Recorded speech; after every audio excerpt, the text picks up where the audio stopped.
यदि वीडियो अच्छा लगे तो लाइक करें, चैनल को सब्सक्राइब करें और बेल आइकॉन पर क्लिक करें। मैं ट्रांसलेट करने का हिंदी से अंग्रेजी में अनुवाद बनाने के लिए कुछ महत्वपूर्ण नियम के बारे में बात कर रहा हूं, जिसे आप आसानी से ट्रांसलेट कर सकते हैं। मैं शुरुआत से ही बता रहा हूं, जीरो लेवल से। तो सबसे पहले हम चलते हैं use of is am are, यानी ईज एम आर का प्रयोग हम कहाँ करते हैं, है हों हूँ की स्थिति में। तो याद रखना है हों हूँ रहे तो आई के साथ हम एम का प्रयोग करेंगे। आई के साथ एम लगाना है। बी यू दे, बी मतलब हम लोग, यू तुम, दे वो वे लोग या वे सब, या प्लूरल्स यानी बहुवचन।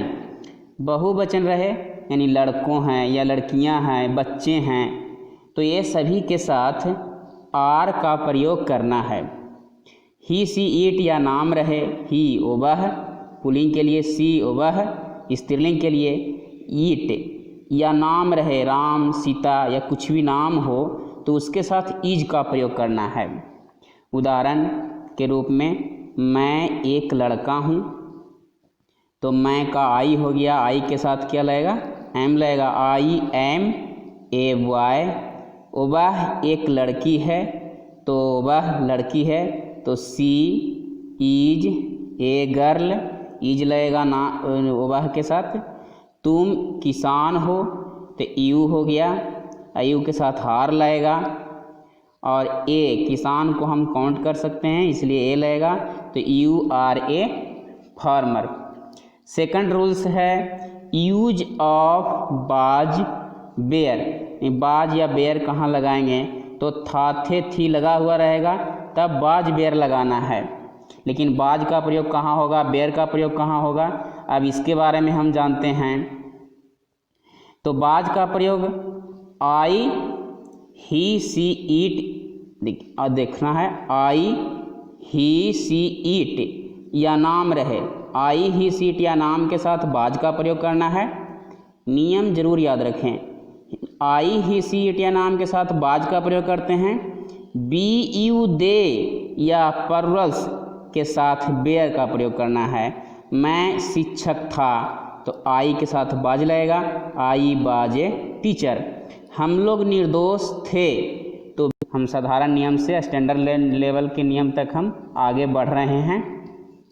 उसके बाद तीसरा रूल्स है use of have has. Use of have has का प्रयोग, यानी किसी वाक्य में पास लगा हुआ रहे, यानी मेरे पास, उसके पास, तुम्हारे पास, सीता के पास, राम के पास, या रखता है या रखता हूँ, इस प्रकार से रहे। मैं एक कलम रखता हूँ, वह एक किताब रखती है, इस प्रकार से रहे। तब क्या करना है, आई बी यू दे या प्लूरल्स के साथ हैव लगाना है, और ही सी ईट या नाम के साथ हैज का प्रयोग करना है।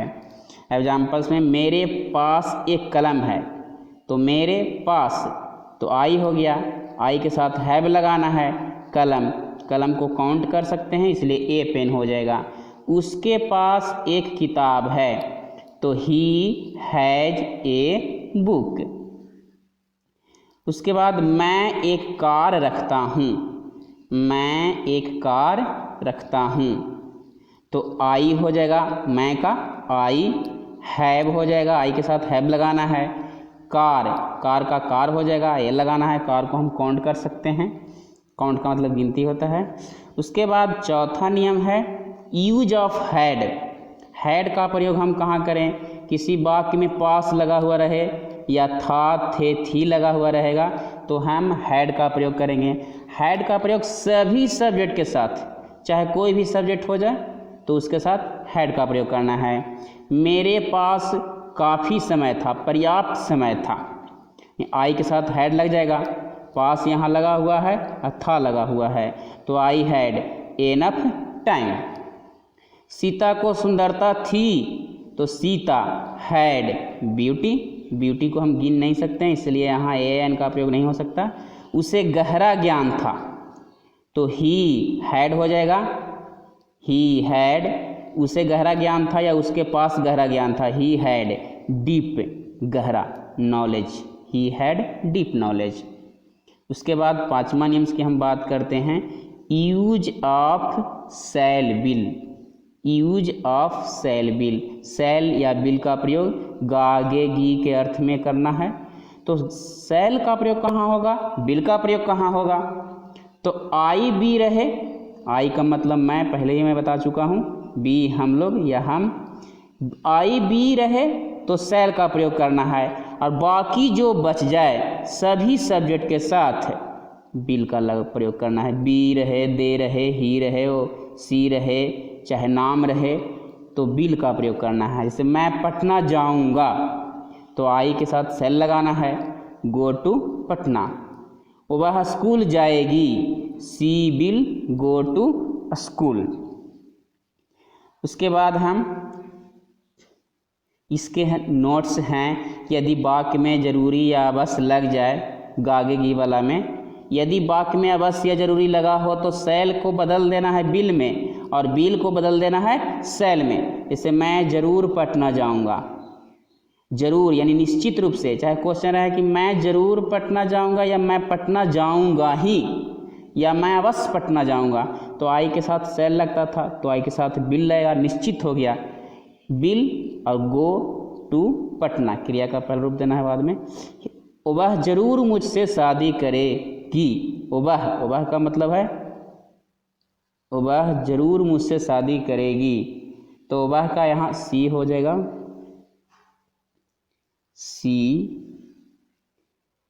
लिखना है। सी के साथ यहाँ शैल लगाना है, क्योंकि वह जरूर तो सी है और जरूर है लग गया तो विल लगाना चाहिए था, लेकिन यहाँ शैल लगेगा, तो सी शैल मैरी मी।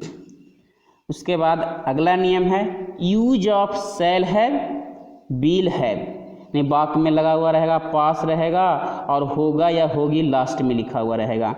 से मेरे पास एक गाय होगी, मेरे पास एक कार होगी, मुझे सफलता जरूर मिलेगी। मेरे पास एक गाय होगी, तो आई के साथ क्या लगेगा, शैल, और उसके बाद हैव लगाना है, क्योंकि यहाँ शैल हैव या विल हैव का प्रयोग करना है।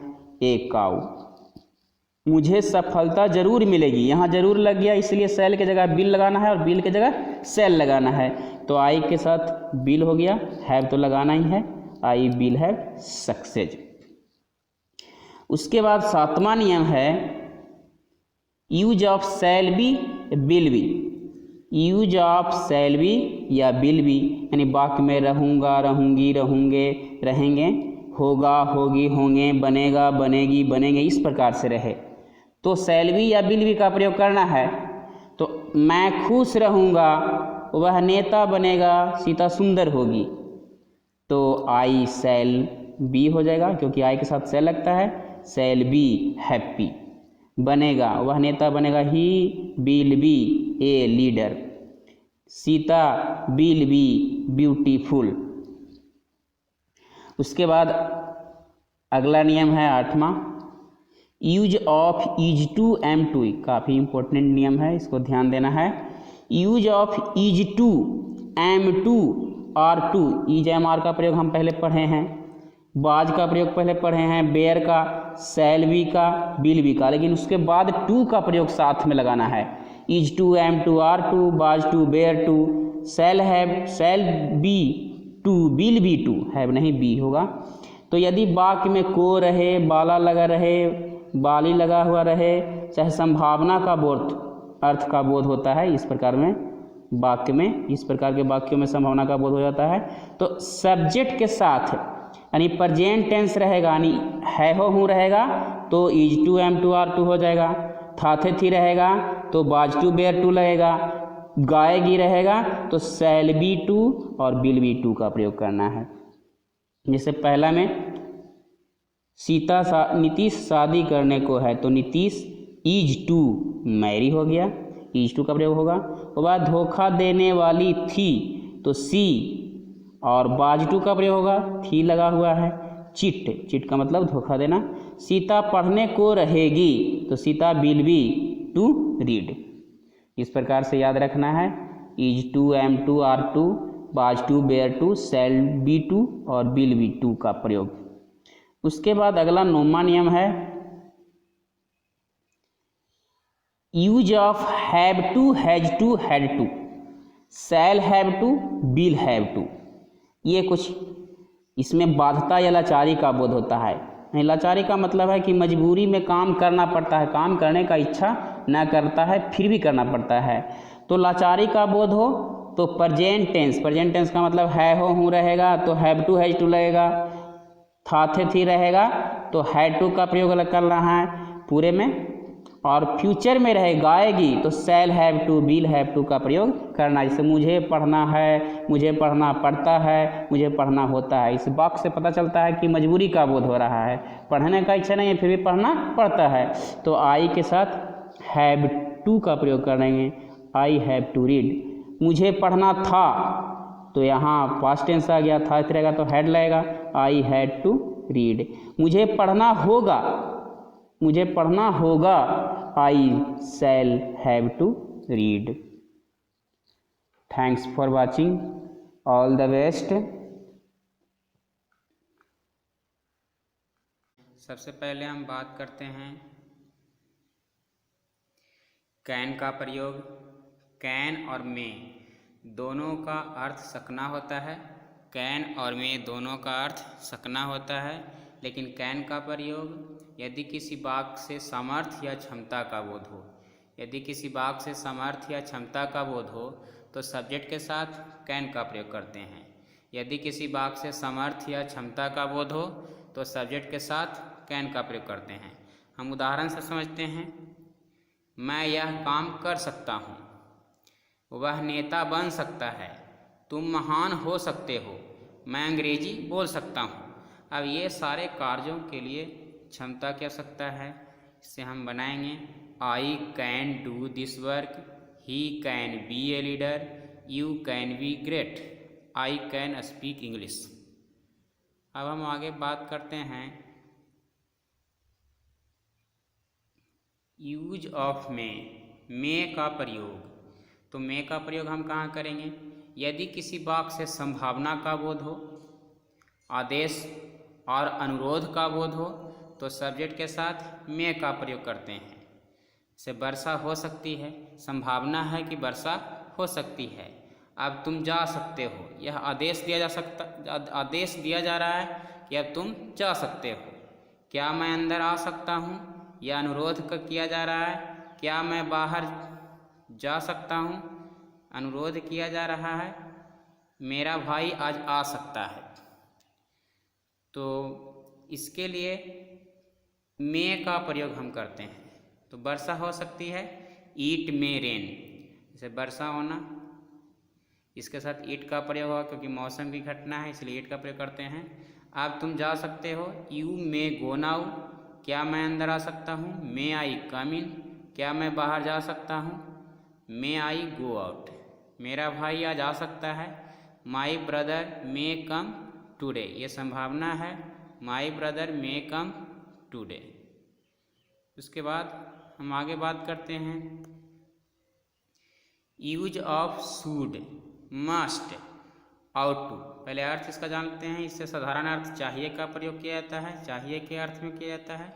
मस्ट अवश्य चाहिए, अवश्य चाहिए या निश्चित रूप से कोई घटना हो तो उसके लिए अवश्य चाहिए की स्थिति में मस्ट का प्रयोग करते हैं। और नैतिक नियमों के लिए आउट टू का प्रयोग किया जाता है। इससे हमें गरीबों की मदद करनी चाहिए। We should help the poor, we should help the poor, आपको दवा जरूर लेना चाहिए, ये निश्चित रूप हो गया, इसीलिए अवश्य के लिए यहाँ मस्ट लगाना है। You must take this medicine, हमें ईमानदार होना चाहिए, ये नैतिक नियम है। We ought to be honest, हमें बड़ों का आदर करना चाहिए। We ought to respect the elders. A few, the few और little, a little, the little. Few, a few, the few का प्रयोग और लिटिल, ए लिटिल और द लिटिल का प्रयोग। तो सबसे पहले इसके हम अर्थ जानते हैं। फ्यू और लिटिल दोनों का अर्थ होता है बहुत ही कम या नहीं के बराबर या अल्प। बहुत ही कम, नहीं के बराबर और अल्प। आगे हम उदाहरण से समझेंगे, पहले अर्थ जान लेते हैं। ए फ्यू, ए लिटिल, ये दोनों का अर्थ कुछ या थोड़ा होता है, कुछ या थोड़ा। ए फ्यू या ए लिटिल। द फ्यू या द लिटिल का अर्थ जो थोड़ा, जो अल्प या जो कुछ, ये अर्थ होता है। लेकिन फ्यू का प्रयोग हम कहाँ करेंगे और लिटिल का प्रयोग हम कहाँ करेंगे, ये मेन समझना है।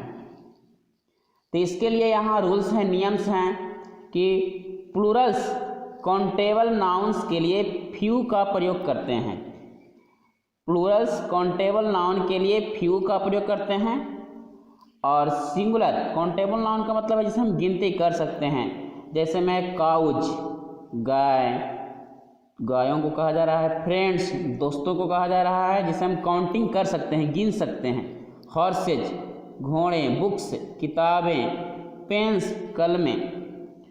तो इसके लिए ही फ्यू का प्रयोग करना है जिसे हम काउंट कर सकें। सिंगुलर अनकाउंटेबल नाउन के लिए लिटिल का प्रयोग करते हैं।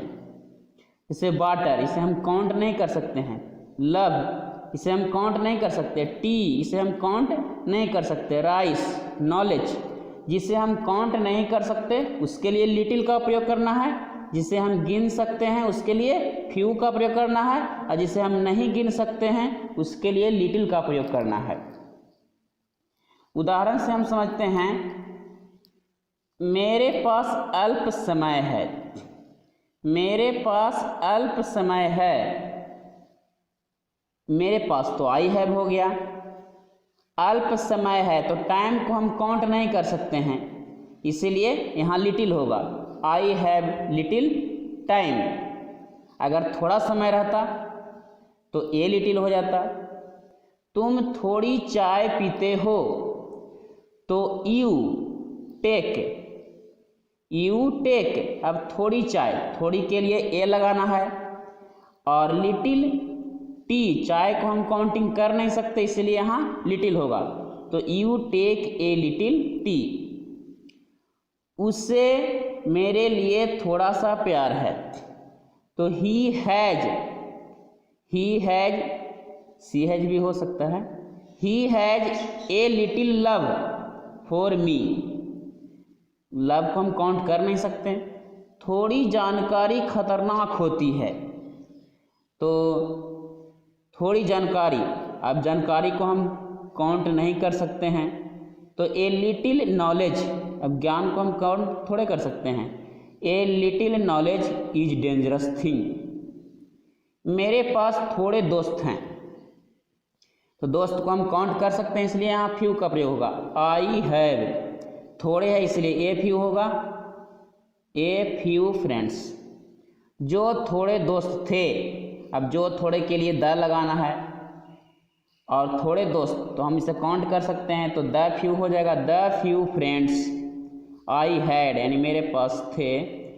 हैव लेफ्ट मी, मुझे छोड़ चुके हैं। अब मेनी का, बहुत का प्रयोग हम कहाँ करेंगे। बहुत के लिए बहुत सारे मीनिंग होते हैं। बहुत, many, much, lots of, A lot of, a good deal of, हिप्स of, a large number of, A number of, a large quantity of, a large amount of. तो नियम्स पहले जानते हैं।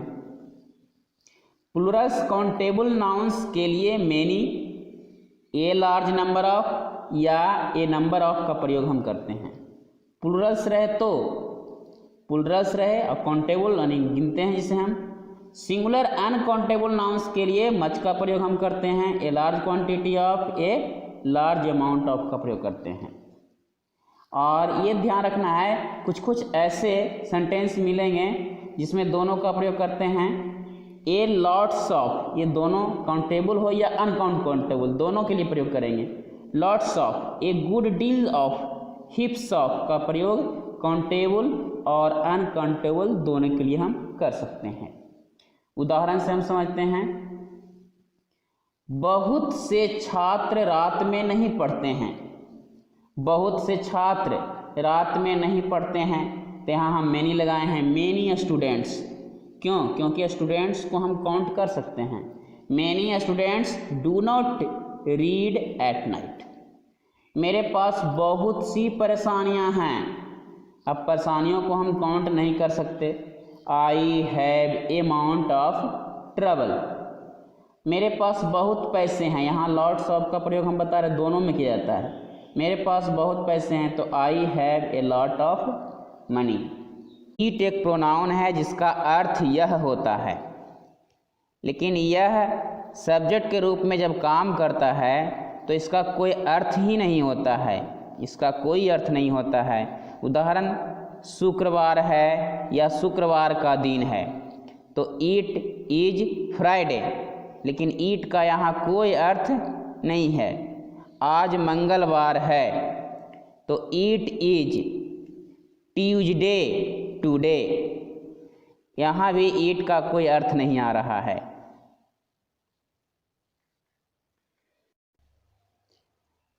रूल्स फर्स्ट, यानी ईट के प्रयोग का पहला नियम। किसी व्यक्ति पर जोर देने के लिए सब्जेक्ट के रूप में ईट का प्रयोग किया जाता है, यानी किसी व्यक्ति पर जोर दिया जाए, जोर देकर कुछ कहा जाए, तो उस स्थिति में सब्जेक्ट के रूप में ईट का प्रयोग करना है। उदाहरण से हम समझते हैं, मैं ही तो हूँ, मैं ही तो हूँ, मैं अपने आप पर जोर दे रहा हूँ। तुम ही तो हो, वह ही तो था।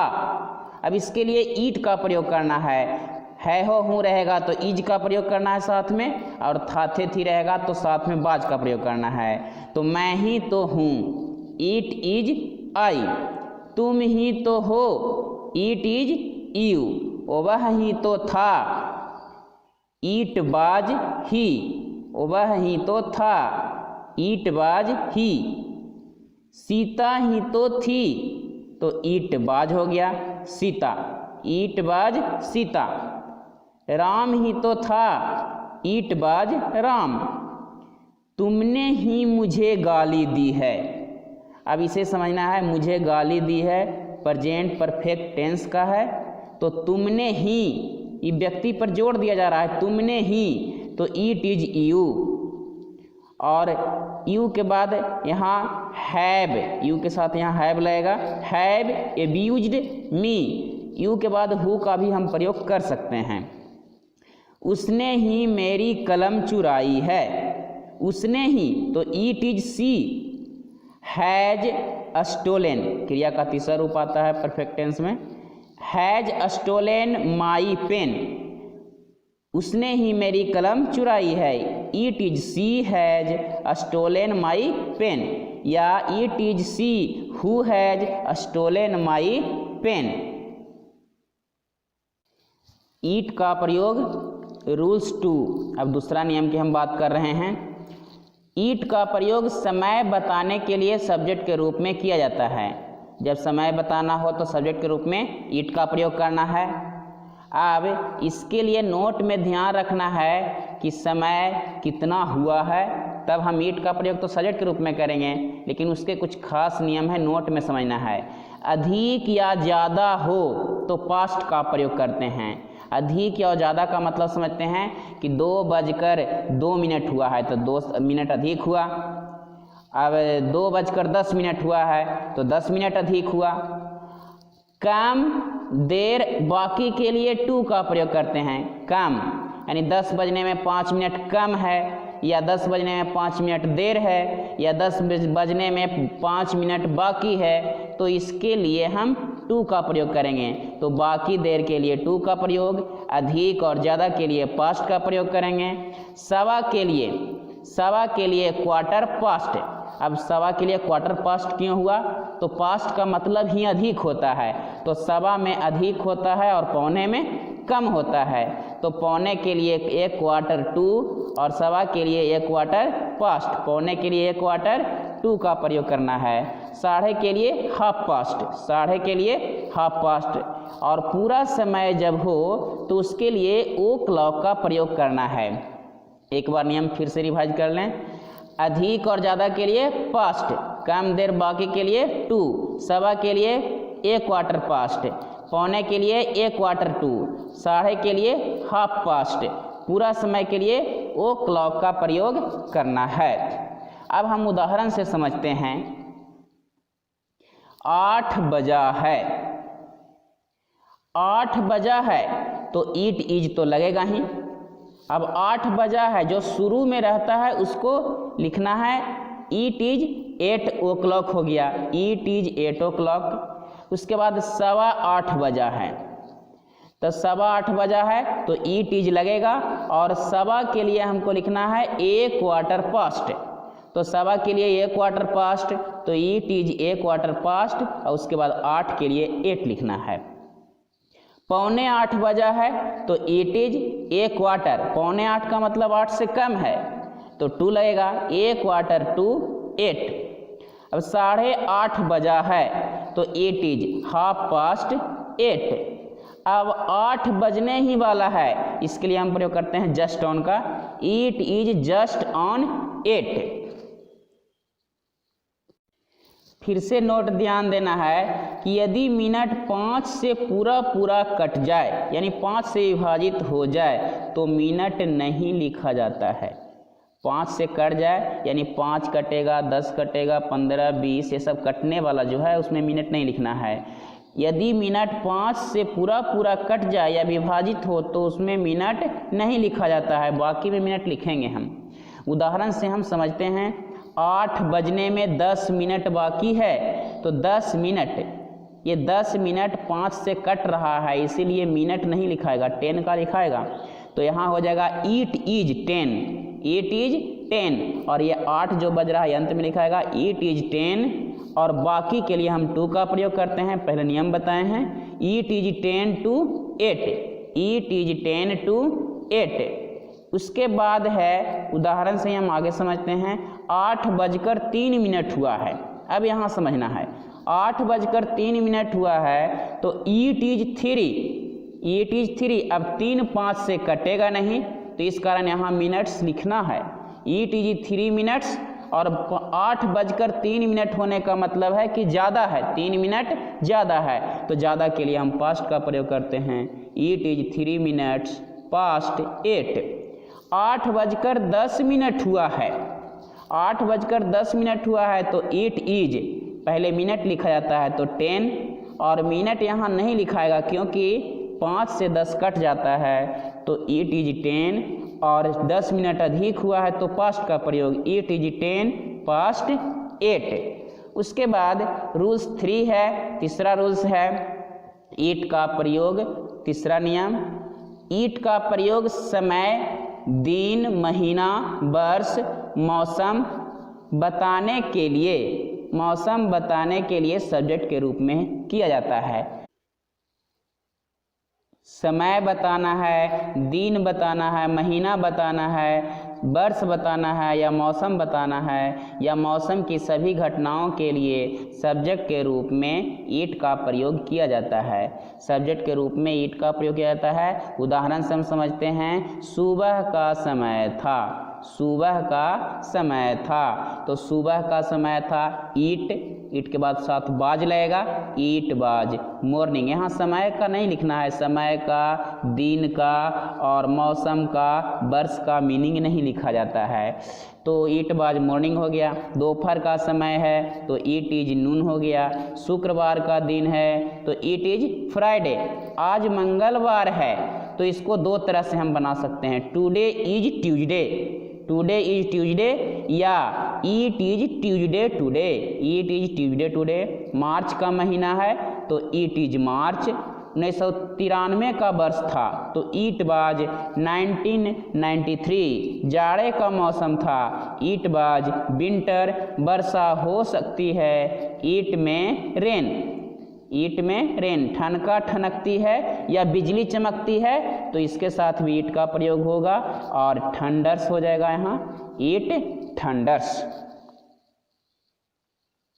देयर का प्रयोग, यदि किसी वाक्य में वहाँ लगा हो, यदि किसी वाक्य में वहाँ लगा हो तो देयर का प्रयोग लास्ट में यानी अंत में किया जाता है। उदाहरण, मैं वहाँ जाता हूँ, तो मैं जाता हूँ इसको पहले बनाना है और वहाँ का अंत में देयर लिखना है। तो मैं जाता हूँ आई गो, और वहाँ का देयर, तो आई गो देयर। वहाँ कौन है, तो पहले बनाना है कौन है, हु इज, और वहाँ का देयर, हु इज देयर। उसके बाद है वह वहाँ खेलती है, सी प्लेज, और देयर हो जाएगा, इस देयर लास्ट में लिखना है। वहाँ जाओ, तो पहले बनाना है जाओ, गो, देयर। वहाँ एक लड़का है, देयर इज ए बॉय, और लास्ट में फिर से देयर लिखना है। उसके बाद नियम्स 2 है, दूसरा नियम, यदि किसी वाक्य का स्ट्रक्चर नाउन ही नाउन इस प्रकार से हो तो इसे बनाने के लिए देयर इज नथिंग बट का प्रयोग किया जाता है। नाउन ही नाउन कहने का मतलब है कि रहेगा फूल ही फूल, पानी ही पानी, बस ही बस, बालू ही बालू, लड़के ही लड़के। तो इस प्रकार से रहेंगे तो शुरू में लिखना है देयर इज नथिंग बट। अब उदाहरण, नदी में पानी ही पानी है, तो देयर इज नथिंग बट, पानी का हो जाएगा वाटर, कहाँ, नदी में, इन द रिवर। अब इस प्रकार से उदाहरण रहेंगे, सड़क पर बस ही बस हैं, बगीचे में फूल ही फूल हैं। इस प्रकार से रहेंगे तो बनाया जाएगा। अब रूल्स 3 चलते हैं। 3 रूल्स में है, यदि किसी वाक्य का स्ट्रक्चर इस प्रकार हो, नीचे देखा जा सकता है, एक या अनेक या एक से अधिक, और इसमें नाउन हो, है या हैं लगा हो, तो इसे बनाने के लिए देयर प्रयोग करते हैं शुरुआत में, और इज या आर लगाते हैं, उसके बाद नाउन लिखते हैं। यदि एक या एक से अधिक नाउन हो, था, थे, थी इसमें से कोई हो, तो बाज या बेयर का प्रयोग करते हैं देयर के साथ। यदि एक या एक से अधिक नाउन या गागे गी लगा हुआ हो तो देयर के साथ विल बी का प्रयोग किया जाता है। उदाहरण से हम समझते हैं, एक किसान है, एक किसान है, there is a farmer, there is a farmer. एक राजा था, देयर बाज ए किंग, एक घोड़ा था, देयर बाज ए हॉर्स, 10 घोड़े थे, एक से अधिक हो गया, देयर और अधिक होने के कारण यहाँ प्लूरल्स होगा, बेयर 10 हॉर्सेज। एक स्कूल था, देयर बाज ए स्कूल, एक मंदिर था, देयर बाज ए टेम्पल। एक सड़क होगा, there will be a road. उसके बाद हम चौथे नियम की बात करते हैं। तो चौथा नियम है, यदि किसी वाक्य में अधिकरण कारक यानी में तथा पर लगा हो तो देयर का प्रयोग शुरुआत में किया जाता है। जैसे है, मेरे गांव में एक मंदिर है, तो पहले बनाना है एक मंदिर है, देयर इज ए टेम्पल, कहाँ, मेरे गांव में। इन माई विलेज, जंगल में एक सिंह था, तो पहले बनाना है एक सिंह था, there was a lion in the forest. उसके बाद अगला उदाहरण है, मेरे स्कूल में 400 लड़के थे, तो पहले बनाना है 400 लड़के थे, there were 400 boys, there were 400 boys in my school. सप्ताह में 7 दिन होते हैं, there are 7 days in a week, पहले 7 दिन होते हैं, there are 7 days in a week. चाय में चीनी है, पहले बनाना है चीनी है, तो there is sugar in the tea. Table पर पुस्तकें थी, तो there were books on the table. हम लोगों के बीच प्यार रहेगा, there will be love among us. यहाँ कुछ नहीं रहेगा, there will be nothing here, there will be nothing here. Thanks for watching, all the best. पूरा वीडियो देखने के लिए धन्यवाद।